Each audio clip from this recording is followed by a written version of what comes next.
teame ise ju, kui on kriisiperiood, siis selline enesega toimetulek, oma stressi juhtimine, oma sisemaailma regulatsioon on ülioluline.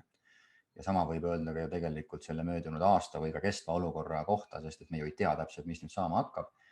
Et olukord on pingeline, olukord on võõras, uus ja seepärast need teadmised, millest me täna rääkima hakkame, võivad olla tegelikult päris kasulikud. Esimene asi, kui me siis enesejuhtimisest räägime, on võib-olla hea meenutada, et praktiliselt kogu meie käitumine, kogu meie tegutsemine maailmas tugineb enese juhtimisel.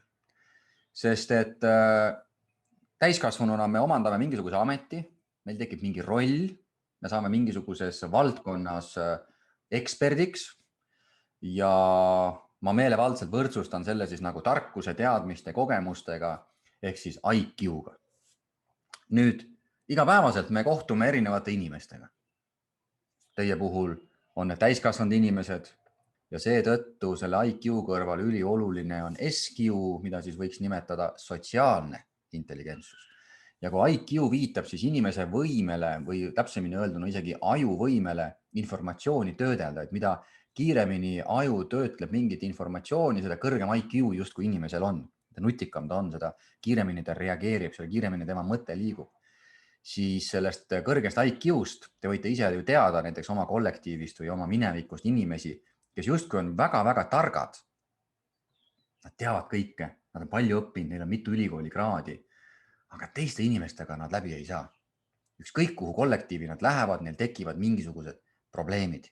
Ja muidugi alati nende poolt vaadatuna on häda teistes inimestes ja süüdlased on kuskil mujal, aga ühel hetkel see võib muutuda lausa selliseks mustriks. Mõtle praegu mõne inimese peale, et sa ootad selle inimese saabumist. Ükskõik mis olukord on, ükskõik mis tuju sul on, sa ootad selle inimese saabumist, sest sa tead, et see inimene oskab kohaneda. Ta vajadusel räägib, ta vajadusel kuulab ja temaga on lihtne suhelda. Ja nüüd pane kõrvale üks kolleeg või keegi teie enda majast, kelle koosolekule saabumist sa pigem natukene isegi võib-olla väldiksid, võib-olla isegi kardad natukene, sest et tema kohalolu tekitab sinus võib-olla pinget, tekitab võib-olla teistes inimestes natukene ebamugavust. Ja see viitabki sellele, et mõnel inimesel see sotsiaalne intelligentsus ehk siis teiste inimeste lugemise, teiste inimestega kohanemise oskus on hästi-hästi loomulik ja hästi välja arenenud. Ja mõnel teisel juhul see on väga-väga nagu ebaloomulik, inimene on selline võib-olla nurgeline natukene ja tihtilugu inimesed ise ka kannatavad selle all. Ja seda olulisemaks muutub tegelikult nüüd see kolmas komponent, mida siis võiks nimetada EQ-ks ehk siis emotsionaalne intelligentsus, eesti keelde on see toredasti tõlgitud tundetarkus. Ja tundetarkus siis tähendabki seda, et kogu meie käitumine, nagu me täna hakkame nägema, on ju seotud emotsioonidega. Emotsioonid ju juhivad meid, kuigi me kipume arvama, et meie mõtted juhivad meid ja meie nagu ratsionaalne pool juhib meid, aga kui me hakkame lähemalt vaatama, siis ikkagi meie emotsioonid, meie tujud, meie meeleolud paljuski dikteerivad, kuidas me mingis konkreetses olukorras ja ajahetkel käitume. Ja nüüd kogu see valdkonna juhtimine ehk siis oma tööga toimetulek ja ka inimeste juhtimine, inimestega suhtlemine, nendega toimetulek on hästi tugevalt seotud meie enda sisemaailmas toimuvate protsessidega ehk siis kuivõrd me saame iseendaga hakkama, kuivõrd me laseme oma emotsioonidel üle võtta, välja paista ja teiselt poolt, kuivõrd me suudame mingites kriitilistes olukordades siis ennast tagasi hoida. Ja jällegi sa võid korraks oma mõttes oma kolleegide peale mõelda ja avastada, et on isikuid tõenäoliselt, kes on väga-väga hädas oma emotsioonidega. Ta käib täiesti üles-alla.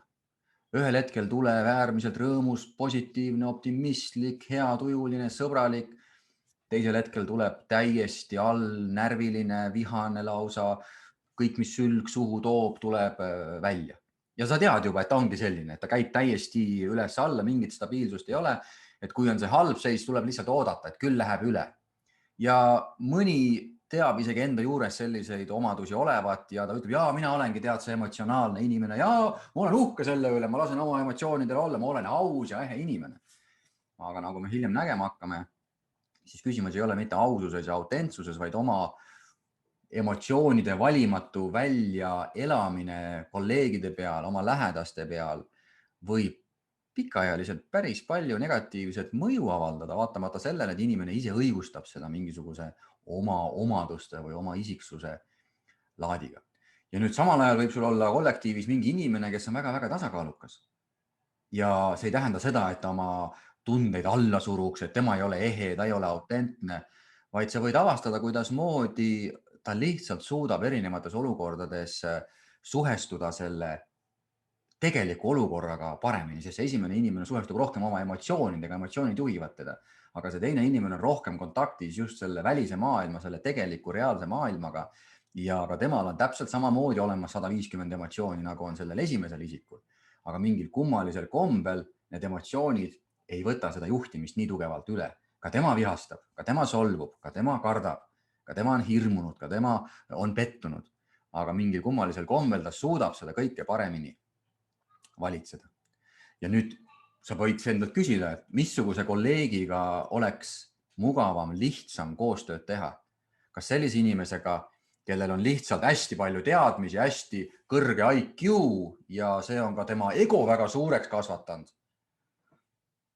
Või sellisega, kes teab mõõdukalt oma valdkonda, tunneb oma ala, aga samal ajal ta on väga adekvaatne oma arengu suhtes, väga huvitatud enda arengust, väga hea inimeste tundja, inimestega suhtleja ja väga-väga heas kontaktis ka iseendaga.